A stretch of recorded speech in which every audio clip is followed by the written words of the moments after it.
काम करून करून खूप कंटाळा आलेला होता, म्हणून साहेबांनी 4 दिवस सुट्ट्या घेतलेल्या होत्या. आणि ह्या सुट्टीचा पहिलाच दिवस होता आणि पिल्लू सकाळी सकाळी 8 वाजता एवढी मस्ती करत होता.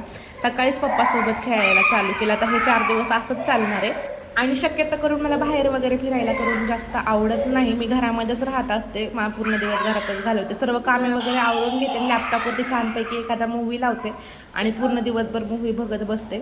आणि सायंकाळच्या वेळेस वाटलं तर मग बाहेर जात असते. तर आज जेवणामध्ये मी छानपैकी गवार बनवलेली होती. तर जिरे मोहरे तेलामध्ये टाकून चांगलं तडतडून घेतली, गवार टाकली, तिला पण तेलामध्ये परतून घेतली आणि मसाले आणि मीठ टाकून वाफेवरती गवार शिजवून घेतली. सोबत चपात्या बनवलेल्या होत्या त्याच्या. तर आज कपडे पूर्ण मशीनमध्येच टाकलेली होती, कारण बाहेर पाऊस येत होता. तर हाताने कपडे धुतले ना ते जास्त करून वाळत नाहीत, मशीनमध्ये कपडे लवकर वाळून निघतात, म्हणून मी मशीनमध्येच कपडे लावले. आणि कपडे पण आज जास्त होती, तर 70 ते 80% कपडे वाळून निघतात. तिथं टेम्परेचरचं पण दिलेलं आहे, तुम्ही टेम्परेचर वाढवून पण कपडे वाळवू शकता. ही फ्रंट लोडची मशीन आहे आणि याच्यामध्ये 14 प्रोग्राम आहेत. जसे कपडे असतील ना त्याप्रमाणे तुम्ही प्रोग्राम लावून कपडे धुवू शकता.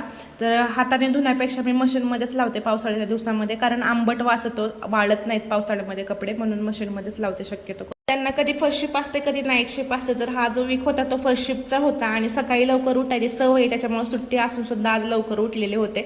आणि कंपनीमध्ये जाताना जे त्यांचे अस्त्रशस्त्र घेऊन जातात ते सगळे त्यांनी धुवून काढलेले होते मी उठायच्या अगोदर.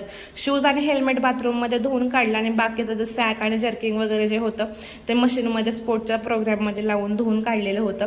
त्यानंतर दुपारी आम्ही 12-12:30 दरम्यान जेवण वगैरे करून घेतलं आणि एक झोप घेतली. झोपेतून उठून बाहेर पाहिलं तर एवढा सगळा पाऊस पडून गेलेला होता. पाऊस कधी आला आणि कधी गेला ते बी माहीत नाही मला. 2 ते 3 महिने झालं रस्त्यासमोरचं काम चालू आहे. दारासमोर जे सिमेंट टाकले होतं ते पण मातीसोबत वाहून गेलं, पण अजून काही रस्त्याचं काम झालेलं नाही. फक्त 50 ते 60 फुटाचाच रस्ता येतो.